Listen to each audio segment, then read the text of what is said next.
Cricket को भी हमने मज़ाक एक पॉलिटिकल टूल बना दिया। एक तरफ तो आप मतलब क्या कहते हैं स्ट्राइक फोर्स कैम्प करते हैं जिसमें रज़ाक आके बताता है कि जी ऐसे खेलना है, आपने ऐसे खेलना है। फिर दूसरी तरफ आप बिल्कुल रज़ाक से इन कॉन्ट्रास्ट दूसरे टाइप का प्लेयर लेके आते हो यूसुफ, जो बैटिंग कोच उसको आप कहते हो कि यार तुम सिखाओ। हमने जैसे जीता, जो तीसरा वनडे हमने हुँ, टी20 जीता था अगेंस्ट न्यूज़ीलैंड, इस टाइप की क्रिकेट अब आपको चाहिए खेलने के लिए। तो बाबर रिज़वान अब उस कैटेगरी में नहीं आते भाई। कोई टीम भी इमरान अगर हारती रहेगी तो वो इर्रेलेवेंट ही होती है किसी भी स्पोर्ट्स में। आईसीसी लेवल पे और वैसे बोर्ड टू बोर्ड लेवल पे पाकिस्तान की बड़ी एक अहमियत थी। हम अपने पैरों पे खुद कुल्हाड़ियाँ मार रहे हैं। कुछ यंगस्टर ऐसे हैं जो कि मतलब क्लियरली कट आउट नहीं है इंटरनेशनल क्रिकेट के लिए। हसन नवाज ने बहुत ज़बरदस्त किस्म के 100 रन्स किए, सेंचुरी की तीसरे टी20 में। न्यूज़ीलैंड वालों ने ऐसा सेटिंग रखी, वो उसको मतलब गेंद उससे और बाहर निकाल के वो उसको कह रहे थे कि रीच करो गेंद के लिए, शॉट हुँ, बनाओ, इसमें वो हुँ। आउट हो रहा था। अस्सलाम वालेकुम जी, हाफ़िज़ मोहम्मद इमरान आपको खुशामदीद कहता है। ये पाकिस्तान क्रिकेट का क्या बनना है? ये क्या इर्रेलेवेंट हो रहे हैं वर्ल्ड क्रिकेट में? और ये हर वक़्त भारत, भारत, भारत क्यों कर रहा है पीसीबी? क्या लोगों की तवज्जो हासिल करने के लिए है या लोगों की तवज्जो असल मसाइल से हटाने के लिए है? क्या पाकिस्तान क्रिकेट का कोई मुस्तकबिल करीब में बेहतर होता हाल नज़र आता है या नहीं आता है? न्यूज़ीलैंड में भी हम हारे हैं और बुरे तरीके से हारे हैं। बात करेंगे इसी पर हमारे साथ senior sports journalist Waheed Khan साहब मौजूद हैं। खान साहब, हम इर्रेलेवेंट हो रहे हैं? कोई टीम भी इमरान अगर हारती रहेगी तो वो इर्रेलेवेंट ही होती है किसी भी स्पोर्ट्स में, वो इर्रेलेवेंट हो जाती है। देखिए हॉकी और स्क्वॉश का आपके सामने मिसालें मौजूद हैं। एक वक़्त था कि स्क्वॉश और हॉकी में हम लोग हुकूमत करते थे। लेकिन क्योंकि फिर हम अपना वो जीत का तसलसल जारी नहीं रख सके तो हम इर्रेलेवेंट ही हो गए फिर हॉकी में भी इंटरनेशनली और स्क्वॉश में भी। तो क्रिकेट में भी अगर हम इसी तरह हारते रहे और इसी तरह हमारे वहाँ मतलब गवर्नेंस के मसले रहे, तो मतलब कोई वो नहीं कि फिर आगे चल के बहुत मुश्किलात आएँगी। और अभी से अगर आप देखें ना इमरान, तो बात ये है कि पाकिस्तान, मैं अगर देखता हूँ मेबी 20 साल पहले चला जाता हूँ या 25 साल पहले चला जाता हूँ या उससे पहले, तो एक वक़्त था जब पाकिस्तान क्रिकेट की बहुत रेलेवेंसी होती हुँ, थी वर्ल्ड में। उसकी वजह ये थी कि आईसीसी लेवल पे और वैसे बोर्ड टू बोर्ड लेवल पे पाकिस्तान की बड़ी एक अहमियत थी। और 80s में अगर आपको याद होगा, लेट 80s में पाकिस्तान ने ये जो है न्यूट्रल एम्पायर्स का, न्यूट्रल मैच रेफरीज वगैरह का कॉन्सेप्ट लेके आए और उसको फिर इंट्रोड्यूस किया। एक वक़्त था जब हुँ, पाकिस्तान डोमेस्टिक क्रिकेट का जो स्ट्रक्चर था उसको इंग्लिश क्रिकेट बोर्ड भी फॉलो करता था। तो उसमें बहुत रेलेवेंसी थी पाकिस्तान की। Pakistan and India were the 2 countries जिन्होंने स्टार्ट किया क्रिकेट में पैसा लाना थ्रू ब्रॉडकास्टिंग वगैरह। तो रेलेवेंसी जो होती है ना, वो सिर्फ़ मतलब परफ़ॉर्मेंस से ही तक रिस्ट्रिक्टेड नहीं होती है, आपके नेशनल टीम की परफ़ॉर्मेंस। आई थिंक रेलेवेंसी इससे भी मैटर करती है कि आप और किस तरह से कंट्रीब्यूट कर रहे हैं उस स्पोर्ट्स में। तो आई थिंक पाकिस्तान की कंट्रीब्यूशन कम होती गई है मतलब क्रिकेट के अंदर। और अभी हालाँकि हमने चैंपियंस ट्रॉफी होस्ट की, लेकिन वो चैंपियंस ट्रॉफी भी जो है उसमें काफ़ी मतलब कैसे कहते हैं लूप होल्स थे और सवालात हुए हैं चैंपियंस ट्रॉफी के बाद।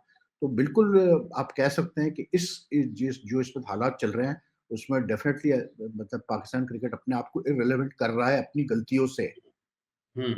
अच्छा जो आपने बात की खान साहब कारकर्दगी की, लेकिन पाकिस्तान टीम की कारकर्दगी खराब है, तो बोर्ड की कारकर्दगी क्या इतनी ही खराब है कि पाकिस्तान क्रिकेट बोर्ड के ऑफ़िशियल्स को मीडिया पर आकर ये बताना पड़ रहा है, चैंपियंस ट्रॉफी के बाद भी, कि भारत बहुत कुछ कर रहा है पाकिस्तान के खिलाफ, हम ये कर रहे हैं, हम वो कर रहे हैं। ये किस किस्म की एडमिनिस्ट्रेशन है? देखिए, इंडिया इस वक़्त बहुत स्ट्रॉन्ग है, इसमें तो कोई दो राय ही नहीं रही ना, अब सबको ही पता है। अभी कॉबिन बॉश का आपके सामने केस हुआ, पाकिस्तान क्रिकेट बोर्ड ने हुँ, लीगल नोटिस भी भेजा, लेकिन उसने टस से मस नहीं हुआ, उसने कहा जी मैं तो आईपीएल में मेरा ज़्यादा बेहतर फ्यूचर है, तो मैं आईपीएल इसलिए खेल रहा हूँ।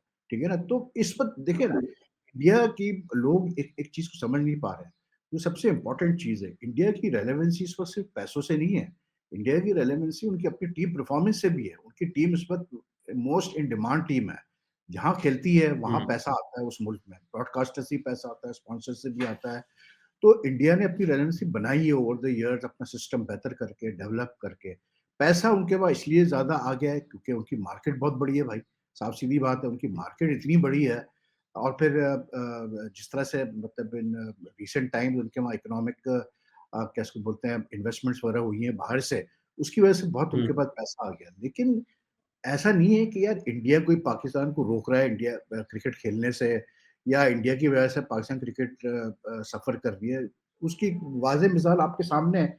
इंडिया ने 2007 के बाद या 2012 लगा लें, 2012 के बाद से हमसे तो कोई बायलैटरल सीरीज़ खेली नहीं है। तो जब हमने हुँ, 15 साल में सर्वाइव कर लिया इंडिया के अगेंस्ट खेले बगैर बायलैटरल सीरीज़ खेले अगेंस्ट और फिर उसमें 8 साल आप लगा लें, 8-9 साल की कोई टीम यहाँ बड़ी टीम आई भी नहीं।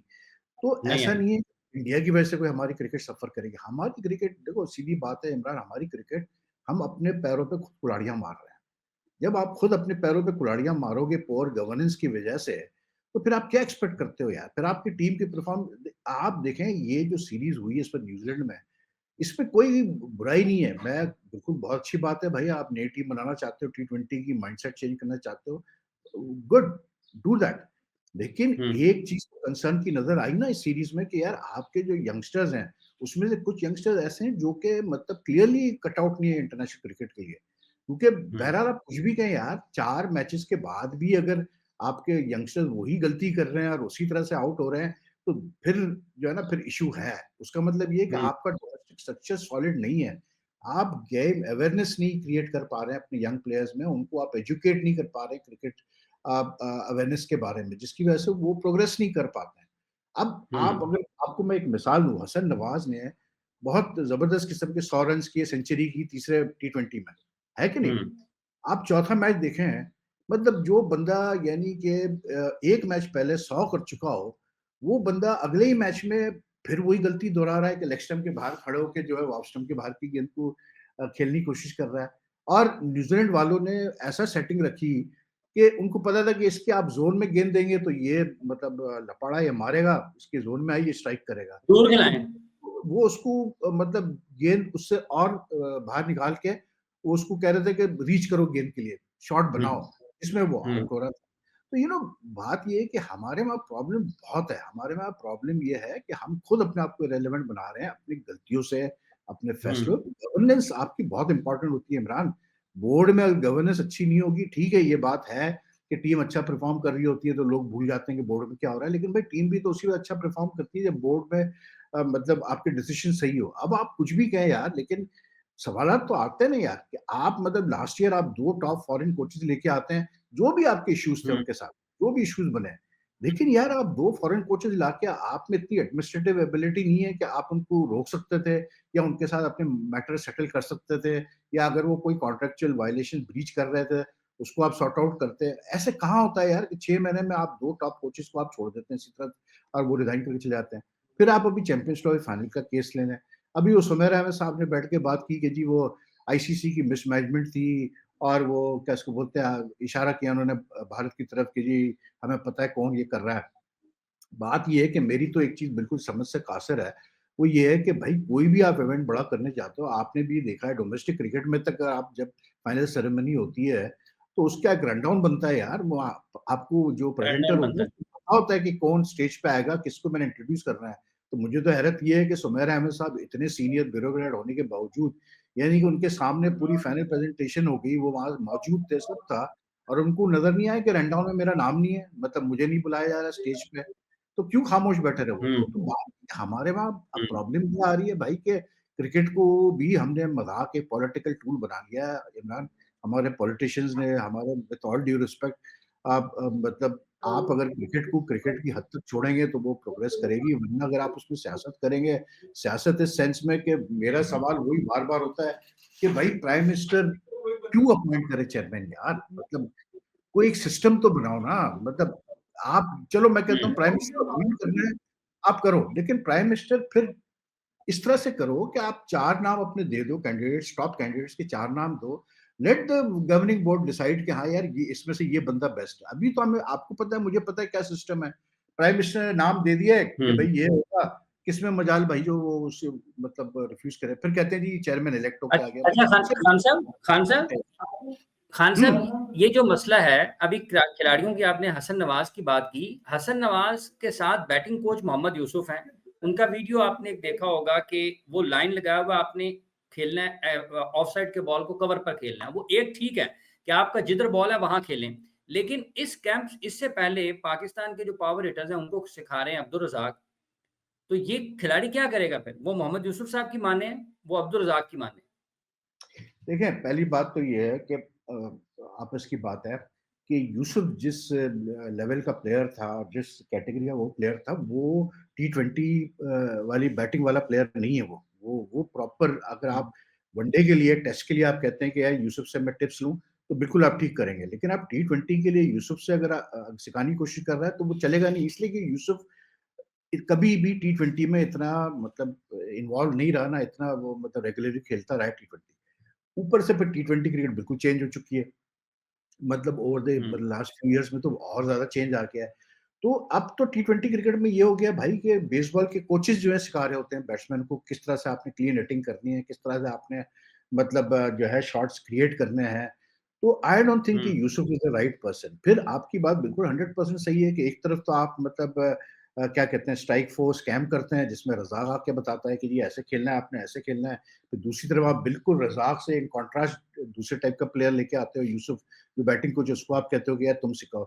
मेरे हिसाब से इससे बेहतर ये था कि आप रज़ाक को ही भेज देते बैटिंग कोच बना के टी20 हुँ, टीम के साथ इन नए लड़कों के साथ। लेकिन क्या फ़र्क पड़ रहा है इन कोचेज़ का? आपस की बात है इमरान, आकिब जावेद, अज़हर महमूद 2 आपके मायनाज़ पेस बॉलर्स टीम के साथ है ना? हुँ, और क्या असर हो रहा है हमारी बॉलिंग का सबके सामने है। शाहीन शाह अफ़रीदी जो हमारा मेन बॉलर है, वो जिस तरह से मतलब उसकी परफ़ॉर्मेंस आ रही है सबके सामने है, दूसरे बॉलर्स की भी जिस तरह से परफ़ॉर्मेंस आ रही है सबके सामने है, माँ सिवा इक्का-दुक्का एक्सेप्शंस के। तो जब वो बॉलर्स को नहीं ठीक कर पा रहे हैं, तो फिर आप क्या एक्सपेक्ट करते हैं कि बैटिंग कोच जो है वो बैट्समैन को सिखाएगा कैसे टी20 क्रिकेट में खेलना है? और अगर ये प्लेयर्स नहीं सुनते हैं, जैसे शाहीन की शिकायत आ रही है बहुत और भी प्लेयर्स की शिकायत आ रही है। अब जैसे उसने मॉर्नी मॉकेल ने कह दिया क्लियरली एक इंटरव्यू में कि भाई ये तो सुनते ही नहीं है कोच की बात। हुँ, तो फिर कैसे हुँ, आप मतलब वो करेंगे? देखिए मेरा एक पॉइंट है बड़ा सिंपल सा, मेरा पॉइंट ये है भाई कि मैं ये नहीं कहता कि आप क्रिकेटर को ही जो है फॉर्मर क्रिकेटर ही क्रिकेट बेहतर चला सकते हैं, नहीं ऐसा नहीं है। हमारे हुँ, वहाँ तो अनफॉर्चुनेटली बल्कि ये हमने देखा है कि फॉर्मर क्रिकेटर्स को जब चांस भी मिला है बोर्ड में अच्छी पोजीशन पे आके चलाने का, तो वो बात रिजल्ट्स वो आए नहीं जो रिजल्ट आने चाहिए थे। लेकिन यार आप कम से कम एक ऐसे बंदे को तो आप मतलब डिसीजन मेकिंग में लेके आओ ना जो कि क्रिकेट को इनसाइड आउट समझता तो हो।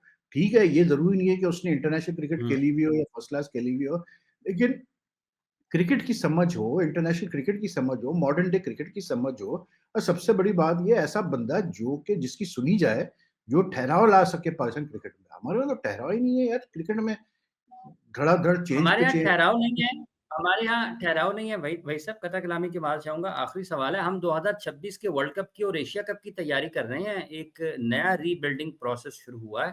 तो आपको लगता है कि हमने वो जो तश्कील-ए-नौ का सफ़र है, वो बेहतर अंदाज़ में शुरू किया है?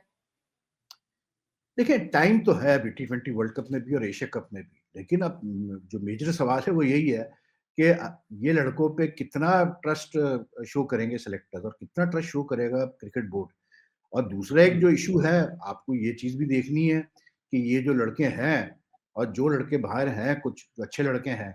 अब जैसे फॉर एग्ज़ाम्पल अगर मैं साहबज़ादा फरहान की मिसाल दूँ, वो जिस तरह से उसकी हुँ, इनिंग्स आ रही हैं मतलब नेशनल टी20 में, तो फ़र्क तो पड़ रहा है बहुत ज़्यादा, मतलब वो उसने इम्पैक्ट तो क्रिएट किया हुआ है। तो जो असल खेल है ना इमरान, वो ये है कि ये जो करंट लॉर्ड गया हुआ है न्यूज़ीलैंड और जो कुछ लड़के बाहर डोमेस्टिक में बैठे हुए हैं। Usman Khan for hmm, example है, क्यों नहीं खिलाया जा रहा उसको टी20 में? आपको हुँ, 4-5 बहुत अच्छे लड़के चूज़ करने हैं इन लड़कों में से। आपको देखना है कि वो लड़के हमने लाने हैं जो कि सिर्फ़ लपड़ा ना मारें, स्लॉगर्स ना हो, जो कि हुँ, प्रॉपर समझते हो टी20 क्रिकेट में किस तरह से स्ट्रोक मेकिंग करनी है और किस तरह से हमने रन्स करने हैं।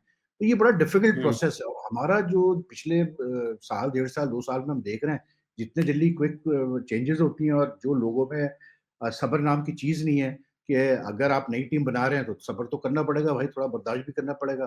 लेकिन वो चीज़ है नहीं हमारे क्रिकेट फैन्स में भी, सोशल मीडिया में भी नहीं है।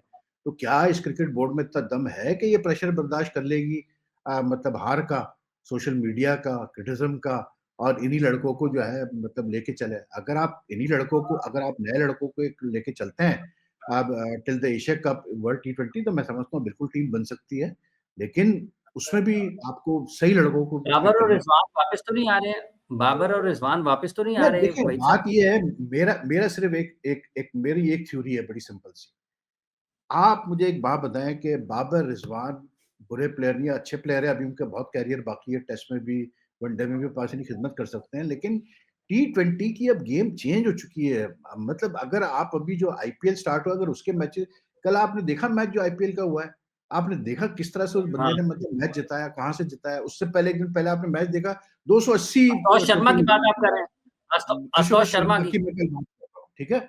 उससे पहले हुँ। 1 दिन पहले सनराइज़र हैदराबाद ने 280 कर दिए, ठीक है? तो हाँ। टी20 क्रिकेट हैज़ चेंज्ड अभिषेक ने टोटली। 100 किया जिसमें।